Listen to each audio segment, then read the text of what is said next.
vamos a hablar sobre la crisis que está atravesando Ecuador en esta emergencia nacional, en general con el ingeniero Legarda, las posibilidades de recuperación de la economía, del comercio, de la producción. Empecemos, sin embargo, con este tema último, el acuerdo que se habría llegado ya con la Unión Europea para permitir el ingreso de productos ecuatorianos con 0% de arancel. Bienvenido, señor ministro.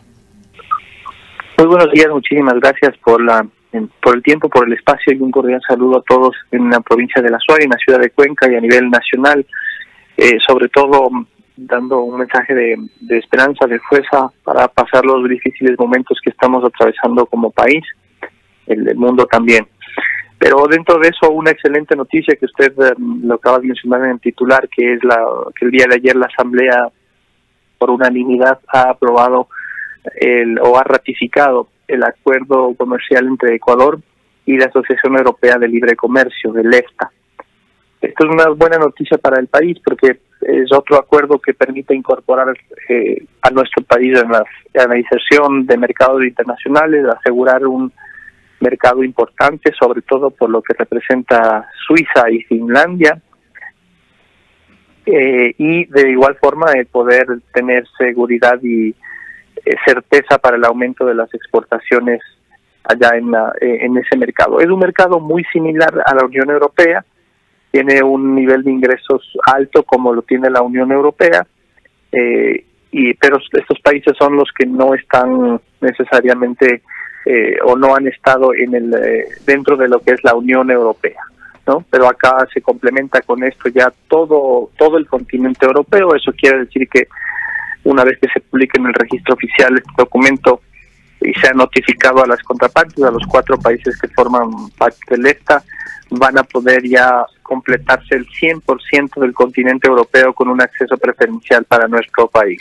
Ahora, ingeniero, entonces, esto es relevante claro que esta información, sin quitarle lo positivo, no llega en el mejor momento para Ecuador, con una economía totalmente deprimida, con buena parte de sus actividades productivas paralizadas, con un dólar particularmente fuerte en estos momentos de manera totalmente inoportuna, que afectan a la competitividad del sector exportador ecuatoriano, y allí surgen una serie de inquietudes en cuanto a cuánto realmente esto va a servir. Pues hay otros problemas internos urgentes que tienen que solucionarse y que están relacionados con la crisis del COVID-19 y la crisis económica por la que atraviesa el país.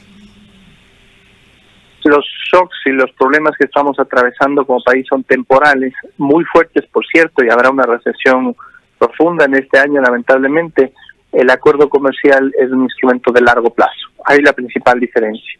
Esto va a ayudar de todas maneras en los momentos actuales y va a ayudar en la recuperación. ¿Por qué? Porque Ecuador necesita ahora más que nunca pensar en las exportaciones para su recuperación económica.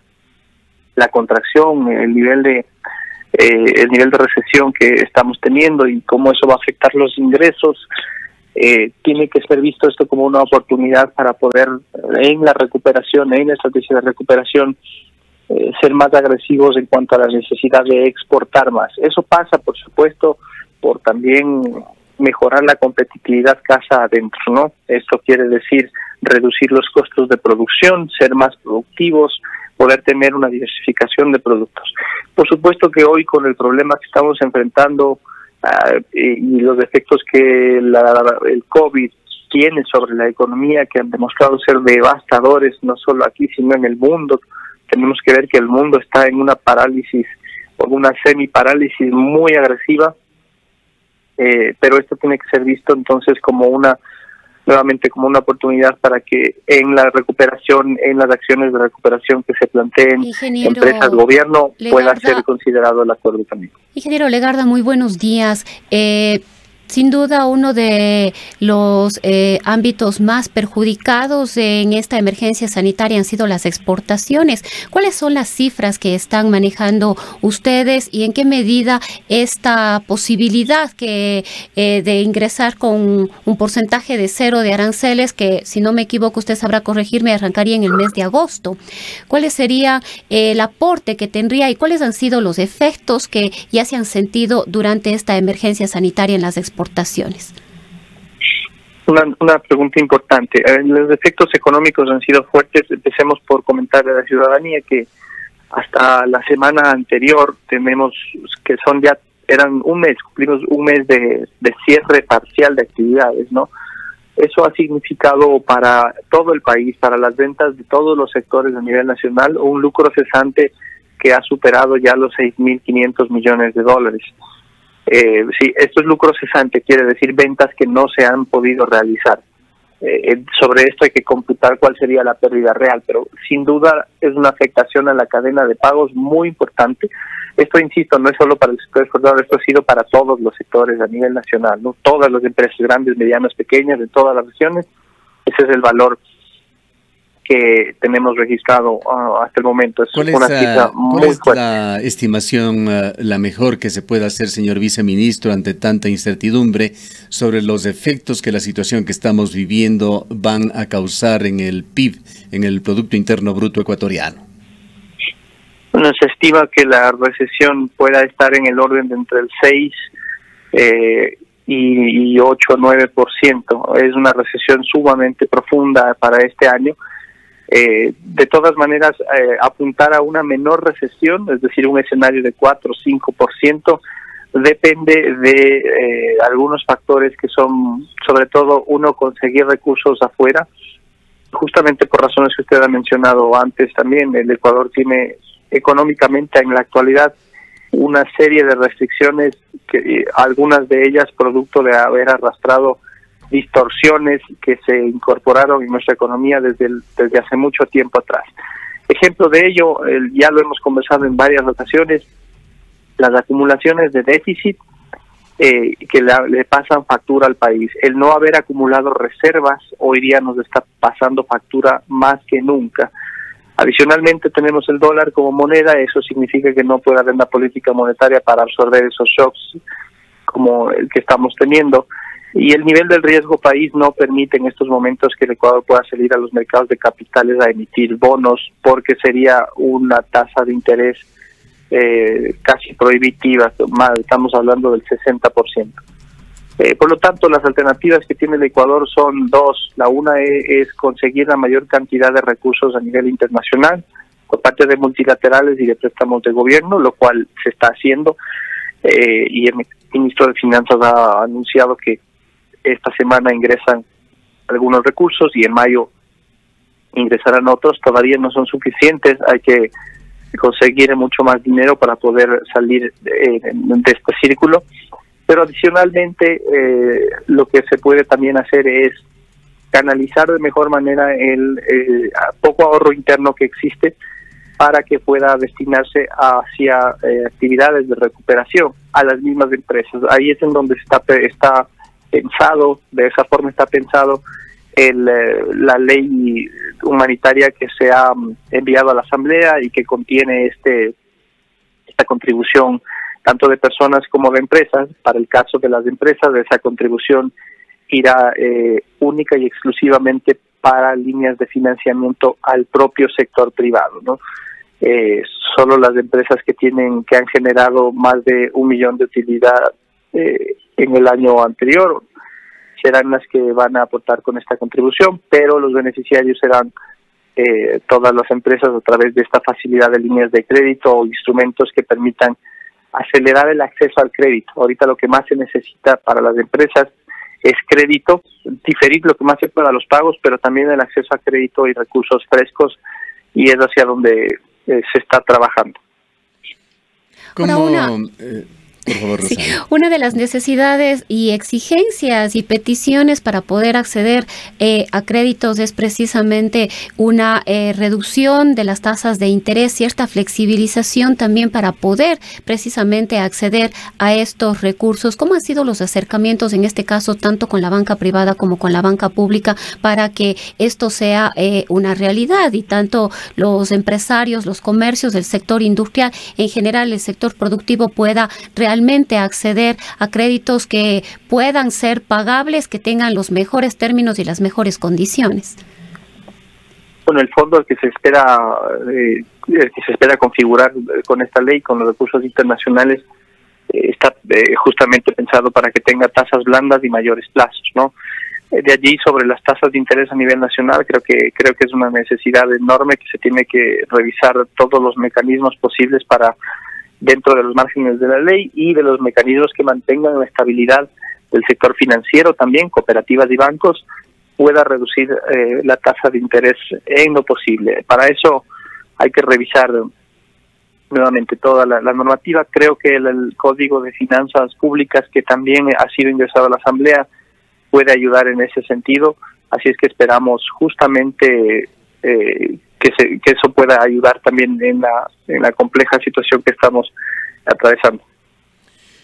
Señor viceministro, la situación de Ecuador es sumamente compleja, sin embargo, se empiezan ya a ver ciertos fenómenos sociales muy graves. Hay hambre, hay pobreza que se ha incrementado muy fuertemente en el país, y esto aparentemente está obligando a ciertos sectores incluso a tomar una cierta rebeldía con respecto a las decisiones de las autoridades sobre el confinamiento o el distanciamiento social. ¿Está Ecuador realmente preparado para intentar un retorno a la normalidad? Esto le preguntamos por la debilidad de las cifras, que lo hemos tratado en la primera sección de este noticiario, la enorme incertidumbre que existe por la debilidad de esta cifra sobre el diagnóstico en cuanto a la evolución de la pandemia. No hay bases sólidas. ¿Cuál es su punto de vista sobre este tema, teniendo en mente que es primordial proteger la vida y la seguridad de los ecuatorianos? Es muy importante esa pregunta, porque la respuesta a esto es: la ciudadanía tiene que estar consciente que mientras más medidas de restricción y más largas tenemos, significa mayor recesión. Esta es una relación inversa directamente proporcional. Por eso la recesión va a ser muy fuerte en este año, pero también es la razón por la cual necesitamos ya implementar y activar cuanto antes actividades económicas que no han podido trabajar o que están trabajando solo hasta cierto punto. Por ello hemos trabajado, el día de ayer se ha presentado nuevamente en el COE la necesidad de realizar un plan para volver a las actividades en orden y con seguridad, pero se ha demostrado que, por ejemplo, las empresas que han estado funcionando en el sector de alimentos y exportaciones principalmente, estas empresas cabe resaltar que ya cumplen con un estricto protocolo de bioseguridad. O sea, cuando uno ingresa a una planta de producción de alimentos o una finca de algún producto de exportación agroindustrial, ya hay procedimientos muy estrictos para el cumplimiento de la calidad, para cuidar la salud, el tapabocas, el gel, los rodaluvios. Es decir, ya están preparados de alguna forma para estas circunstancias, ¿no? Eso es lo que nos ha dicho, y no hemos reportado, por otro lado, casos de contagios comunitarios entre los trabajadores que están en las empresas. Por lo tanto, esto nos dice algo, y nos dice que manteniendo las medidas de seguridad con altos estándares, con una disciplina enorme, se pueden mantener las actividades productivas y podremos retornar en alguna medida. No será el retorno con las actividades que teníamos hasta el 16 de marzo. Ahora, señor Por ejemplo, los sitios de concentración no se van a poder abrir, restaurantes o cines, tal vez eso esté más lejano, pero otras actividades como fábricas, algunos comercios de atención al público, es lo que esperamos poder aperturar y dar señales que ya la próxima semana tenemos implementados un plan de retorno al menos de algunas actividades. Viceministro, esto quizás va de la mano también con la posibilidad de que la gente, los ciudadanos, las ciudadanas tengan algún poder adquisitivo. Una de las preocupaciones es que la situación de ingresos en esta época se ha reducido de forma importante, pero con los aportes voluntarios y la reducción de sueldos que estaría anunciando el gobierno, esta posibilidad de adquirir, de mejorar la capacidad adquisitiva de las familias no va a mejorar tampoco. Bueno, si empezamos a abrir la llave de los ingresos de la economía, permitiendo que más actividades se desarrollen, vamos a paliar un poco esa circunstancia. Hay que entender de todas maneras que el ingreso nacional ha sido afectado brutalmente en este año, brutalmente. El ingreso por petróleo, el ingreso por exportaciones no petroleras, el ingreso por remesas, el ingreso de las empresas porque van a vender menos. Necesariamente toda la economía va a tener que ajustarse. Esto es una afectación en la que todos tienen que entender que hay que hacer un ajuste. Más bien, parece a mí que esta es una oportunidad para sincerar un poco los costos de nuestra economía, los costos de nuestro país, que ha sido al final del día un problema que lo hemos venido arrastrando durante ya bastantes años, muchos años, al menos 5 de los últimos o 6 de los últimos 13 años, que nos está poniendo ya nos había puesto en una posición de desventaja significativa para poder ser más atractivos, para invertir, para producir, para exportar más, ¿no? Y probablemente todo el mundo o las personas que nos escuchan tendrán un familiar o ustedes mismos que se quejaban respecto a los altos precios en el país, o ser un país relativamente caro frente a, por ejemplo, Perú o Colombia y demás.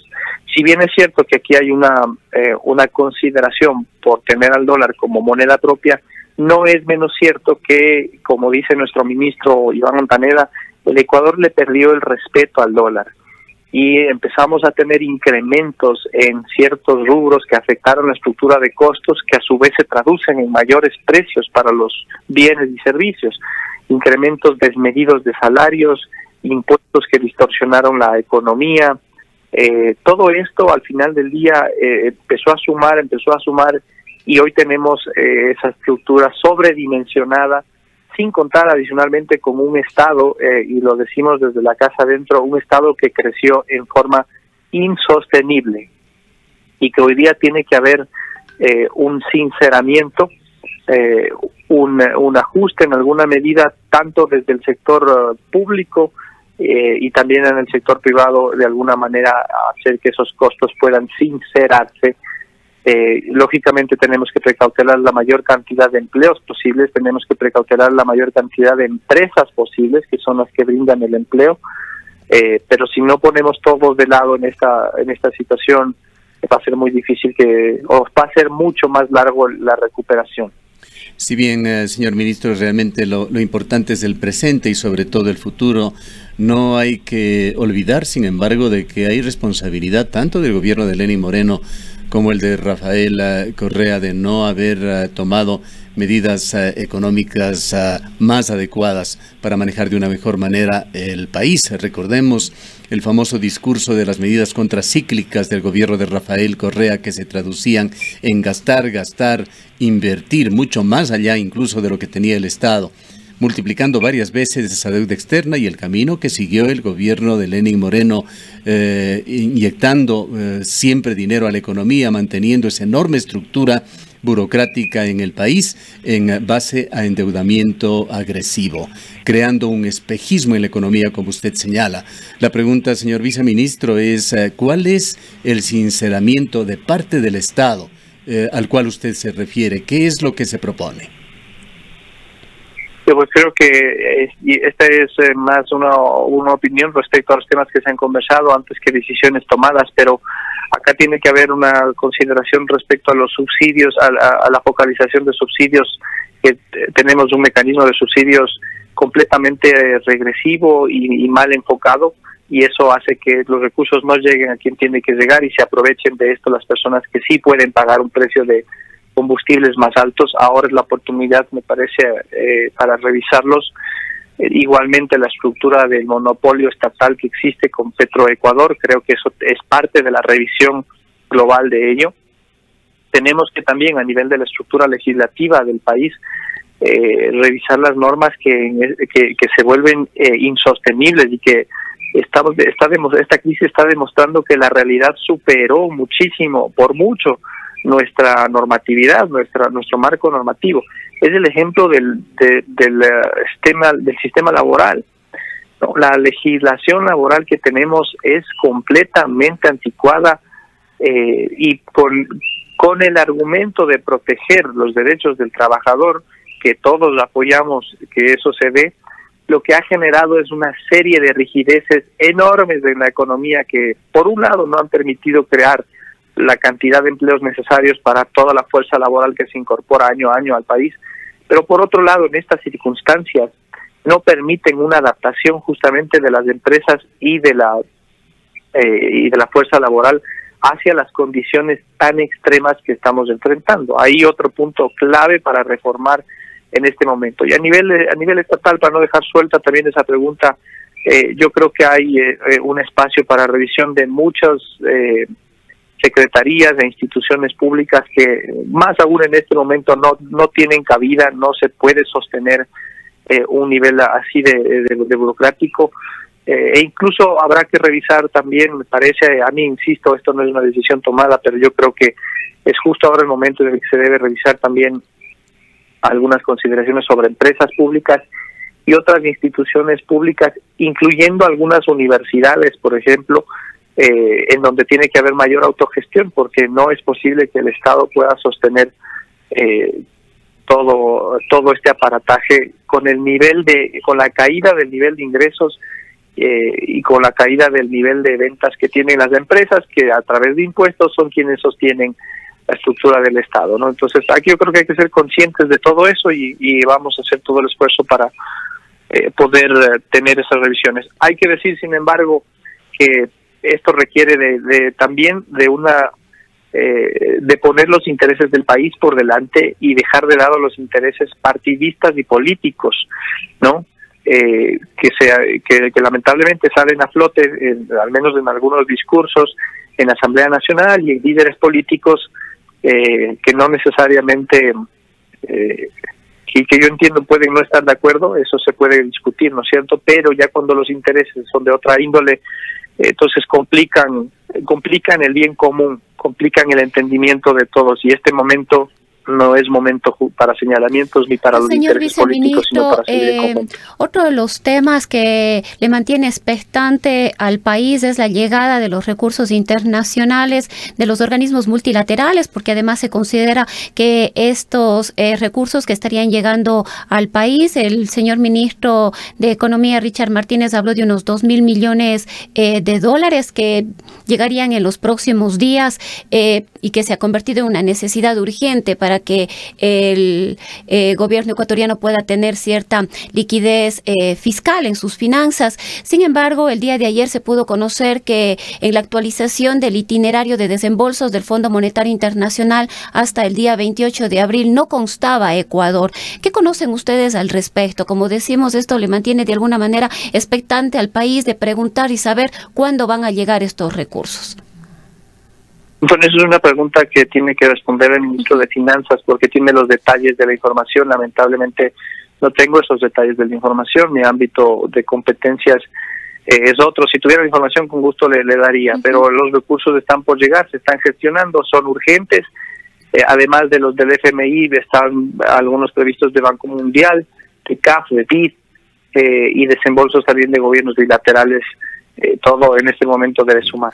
Para finalizar, señor viceministro, y hablando precisamente de lo que sí son sus funciones y su competencia, el analista económico Alberto Acosta Burneo nos decía ayer, metafóricamente, por supuesto, que Ecuador ha dejado de ser un país petrolero, refiriéndose a que ya no podrá basarse la economía ecuatoriana con ese pilar de la economía petrolera. La pregunta, y con esto cerraríamos este diálogo, ingeniero Legarda, es ¿en qué productos, en qué servicios se va a basar de aquí en adelante la matriz productiva ecuatoriana? Bueno, estoy de acuerdo con el comentario y yo creo que en los últimos años, sobre todo ya los últimos más de 10 años, hemos exacerbado nuestra dependencia petrolera porque hemos hecho todo lo que no se debe hacer en economía para poder diversificar la economía, dejar de depender más del petróleo. Se eliminaron los fondos, no se permitió que se apruebe un seguro sobre los precios. Es decir, un montón de cosas que hoy día nos ayudarían mucho más. Pero en todo caso, esto hace ver lo necesario de poder vincularnos mucho más hacia el sector privado, hacia el crecimiento de la agricultura, de la agroindustria, del sector manufacturero, y por supuesto hacerlo desde el punto de vista de la inserción de Ecuador en los mercados internacionales. Nuestro mercado debe estar fijado en el mundo, no en los 17 millones de habitantes. Eso implica un cambio importante, ¿no? Hay países que han logrado cambiar su estructura para dejar de depender de los productos como el petróleo o la minería. Aparte, la minería en el país también debe ser desarrollada. Ya tenemos buenos casos con responsabilidad, cuidando el medio ambiente, con el menor impacto, que si hubiéramos desarrollado con mayor agresividad hoy día también podríamos estar. ¿Cuál es el caso al cual se refiere usted de la minería con buenas prácticas y respetando el ambiente?